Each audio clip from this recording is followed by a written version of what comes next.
So now we are checking out the lights. If you can see it over here, it has an auto. If you put it like an auto, it's just all the lights on, the normal lights. I will also show it in the front. So just the regular lights on with the LED and the lamp. If you put it in if you make it to the left, I'll show it to you. If you make it to the left like this LED light, it has a higher illumination, and basically it's for daytime. Usually when you put it in auto, it's for daytime. It has a sensor that it can figure out by itself when it's daytime or nighttime.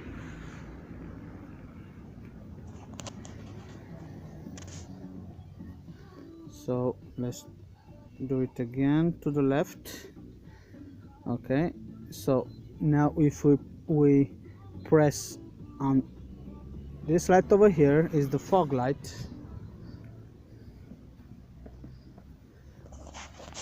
Yeah, that's the regular fog light. This is how it looks like.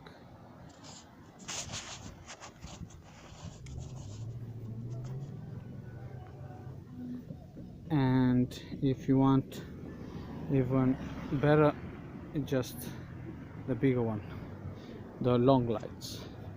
This basically it illuminates the entire road, and I can definitely tell you it's very powerful. All right, so when you put it in this position, you can see it over here, it's just very dim. This light over here, the LED light, very dim. And I guess that, sorry about this, I guess this is for very bright day, I guess. I'm not 100% sure. I didn't test it, but since it's also winter now in Iceland, and most of the time there is nighttime, but I'm guessing it's for very bright day. Okay, let's turn off the fog lights, and this one is just regular. It will stay like this permanently. The best thing with auto is changing by itself when it's daytime or nighttime. This one, it stays this position over here, it stays illuminated all the time. It has another light here. It shows on the dashboard, but I'm not 100% sure if it's working. Yeah, I guess has supposed to be another one, but I don't know. I do not know what is the use for it. All right, also if you see it over here, this one, it's for the dashboard light. If you can see it, so I make it to number 3. Maybe it's better to do like this. Yes, now it's in the lowest, so it has like 1, 2, 3, 4, 5, 6 positions for this one, and 3 for lowering the light. So if I make it to number 1, if you can see it over there, it's automatically lowering the light. Actually, this is for number 3 as far as I see here.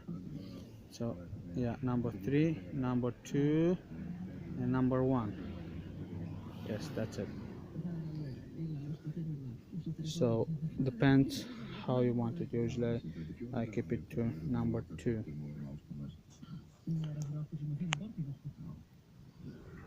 What else can I show it to you?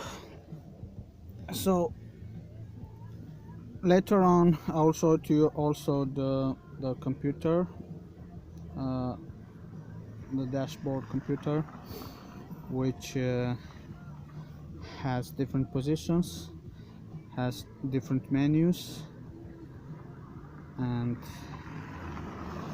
if you press it here, tire pressure and remaining all life, speed warning, tire load, and units in metric. You can change probably in imperial. Then the other one, it's eco index, economy trend, how much you consume per 100 kilometers, top consumers, which is the top consumer. Basically right now it's in idle and it's 0.02 liters per hour. Yeah. And this one, it's fuel consumption. It shows fuel consumption in real time and how many kilometers you have left. Then you can set it. You can set it from here. If you keep it pressed, it will restart from 0. So it has 2 different settings. This is probably 18,000 kilometers ago. If you see on the board, has 76,000. So 86. Maybe I can focus. Okay. So 18,000 kilometers ago, somebody set it for the first time, and since then it consumed 8.3 liters. But since I bought the car, I reset it also. I think I still drove 100 kilometers, but after I came home I set it to 0 and I drove 619. In winter time consumed 8.7 liters. Most of the time I used the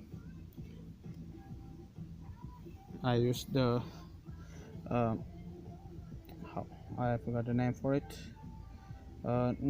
This is the speed limiter. I check it out, and this is the one that sets the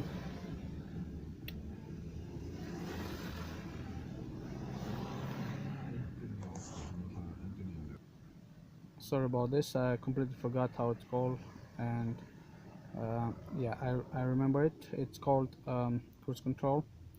So with the cruise control, basically you choose a speed, let's say 70 kilometers an hour, and it goes +2 and -2 kilometers,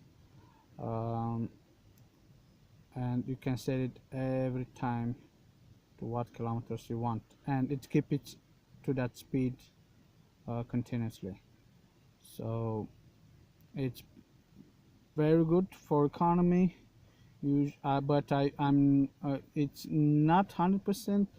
I'm not 100% sure if it's the best solution to have it in cruise control, but cruise control at least doesn't use my right foot. So when I activate the cruise control, basically you have to press it like this and like this.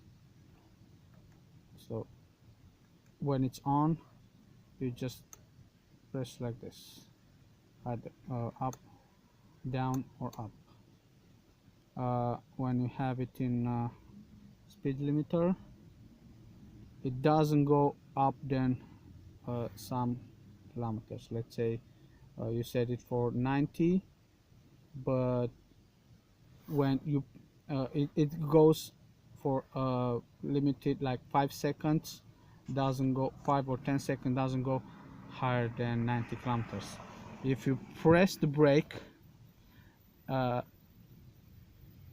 it doesn't matter, it doesn't take out the speed limiter, unlike the uh, cruise control. When you press the brake in cruise control, the cruise control is off, but in speed limiter not.